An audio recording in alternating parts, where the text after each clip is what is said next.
Hey everyone, this is Sean. Welcome back to my channel. In today's video, I want to discuss an incident that happened in San Diego, California.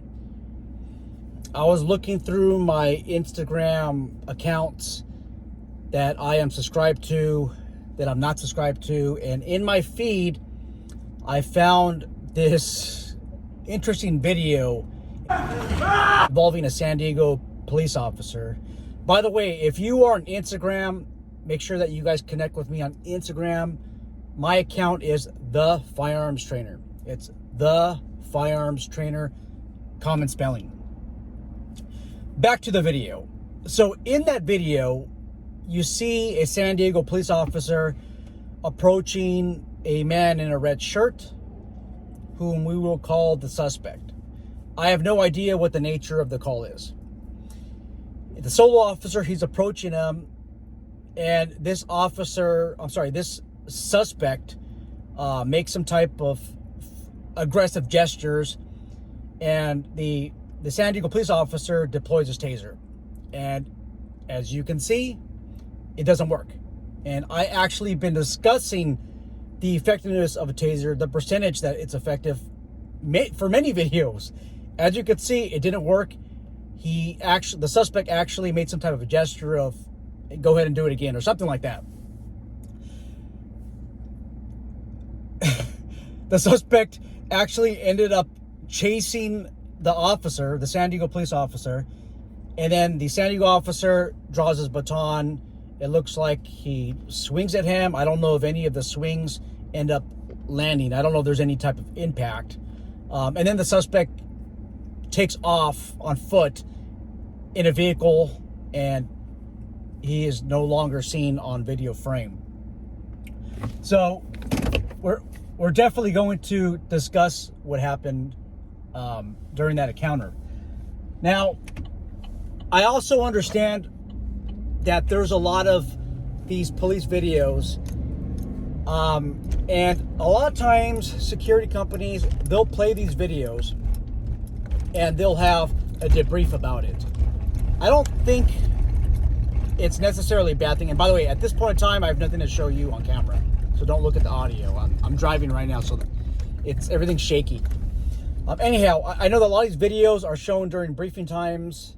And I will say, though, that many times those who are doing the debriefs, many times they don't have experience giving debriefs. They don't have a lot of experience in real-world events as well. So sometimes I really question whether these debriefs are effective or not.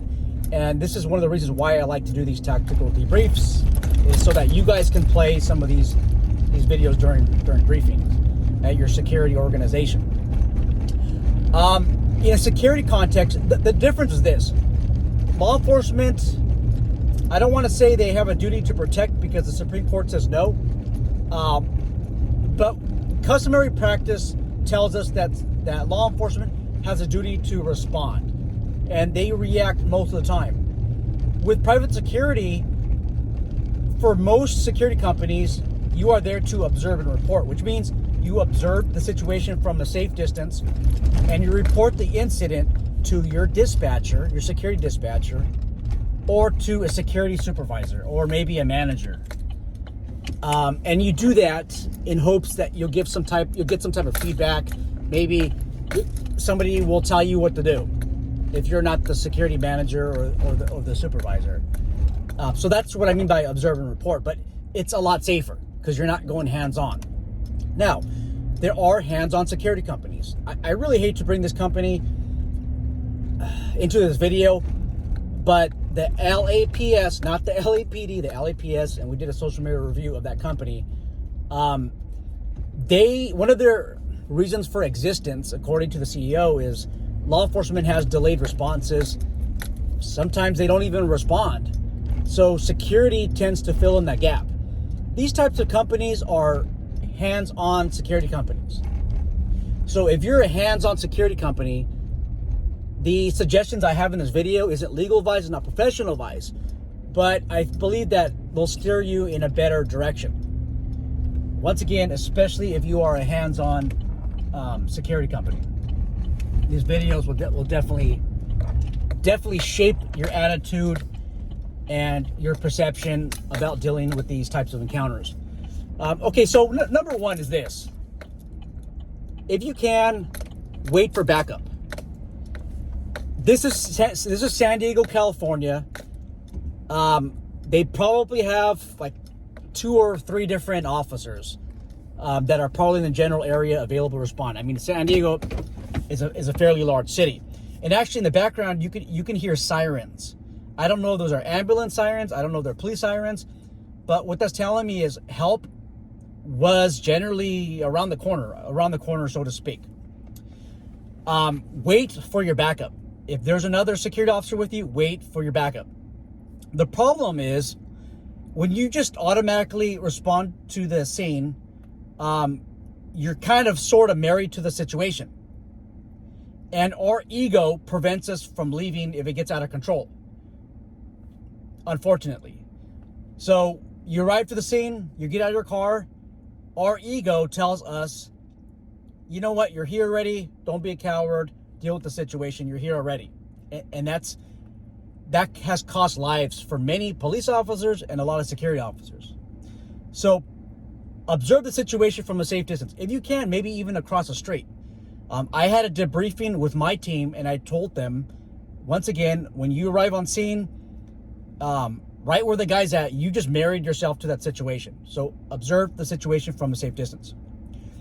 If you cannot observe the situation from a safe distance and you are already married to the scene, and you're a hands-on security company, okay, if this guy is approaching you, I don't think deploying your taser is a bad idea, but you have to have a plan B.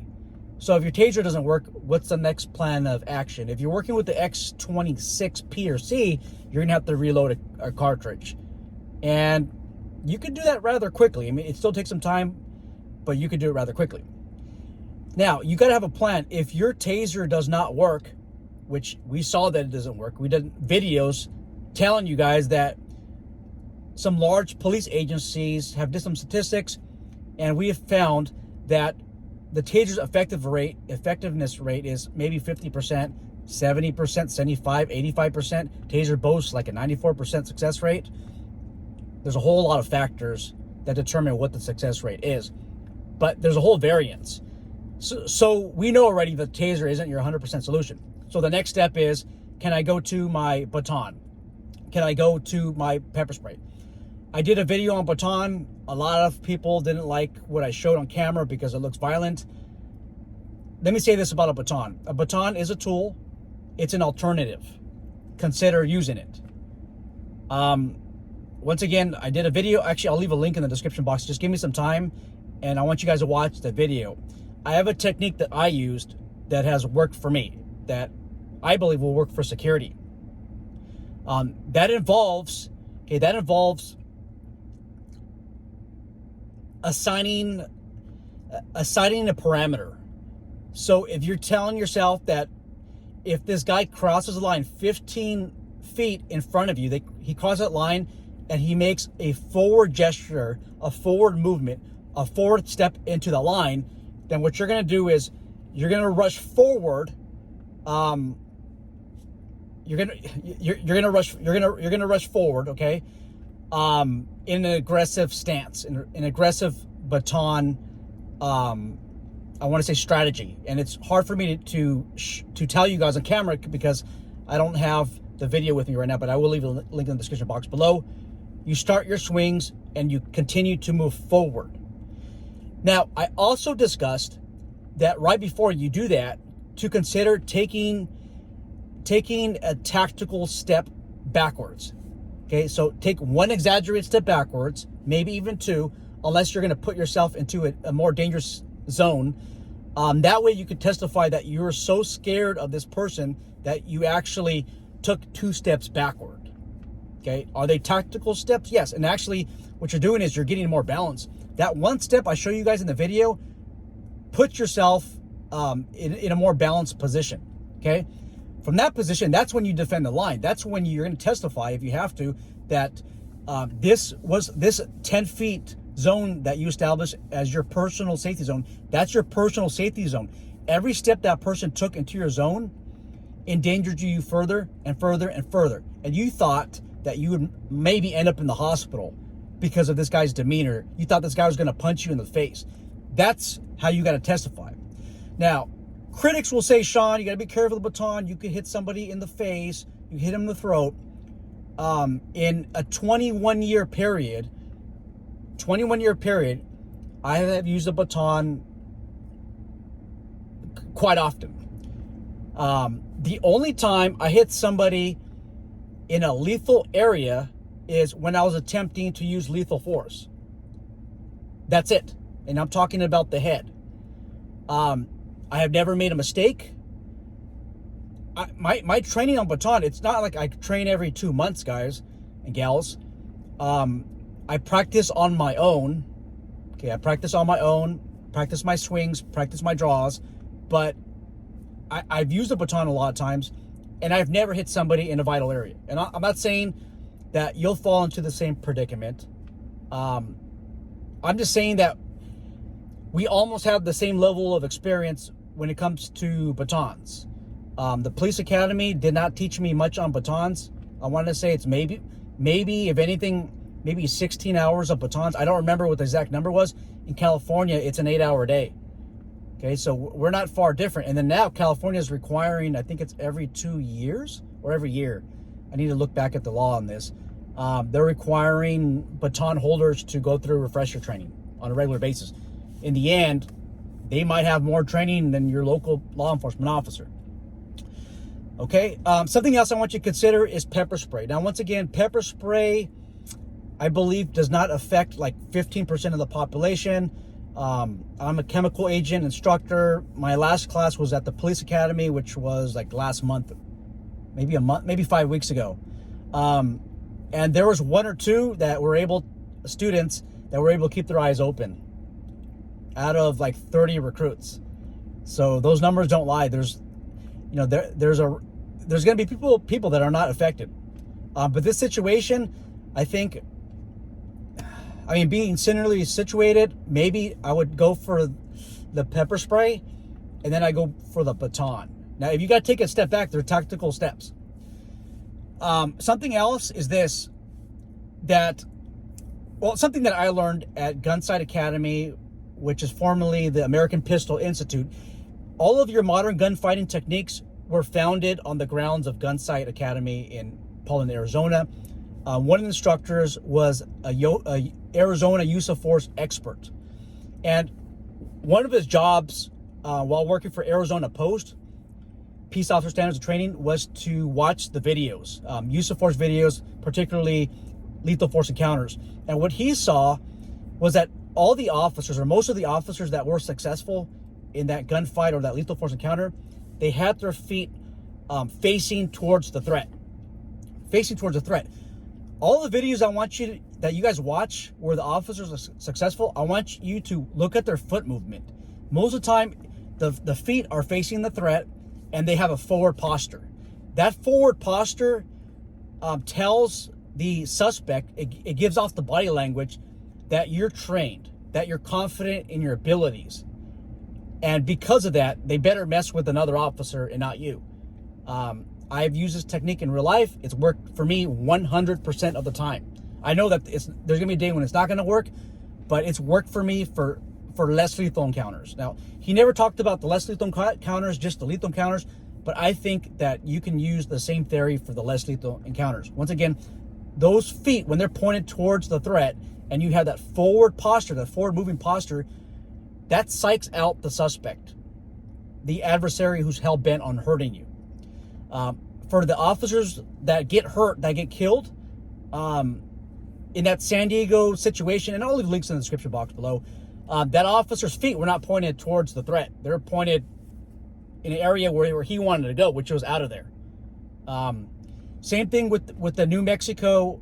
I hate to bring this up because, man, this really saddens me, because I can't say much, but there's a professional connection between this guy who had an AR pistol that took out a New Mexico state trooper. and this was like 2 or 3 years ago. Trooper does a traffic stop, and this guy comes out with an AR pistol.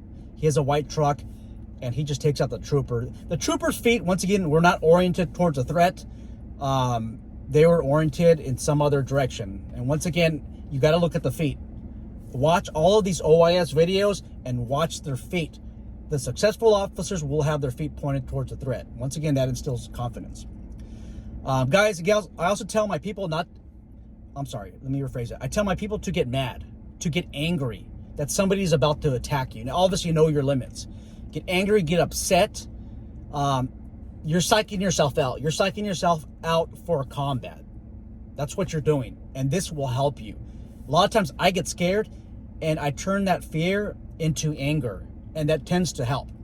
Now, we could sit here all day and say, oh, this officer is a coward, and I would thread along those lines. Obviously, I wasn't in that situation, but that doesn't help us do a tactical debrief by just saying he's a coward. No, I want you guys to learn some steps that you can take in order to address the situation. So my tips are not professional advice, not legal advice. It's not the only way. I want you guys to gain the information you learned from today's video and talk to somebody who's a professional trainer and ask them what they think about the techniques that we discuss, because it may or may not be applicable for your situation. Okay, guys, that's all I got. I'm looking forward to the discussion in the comment section box below. Take care, guys. I'm out.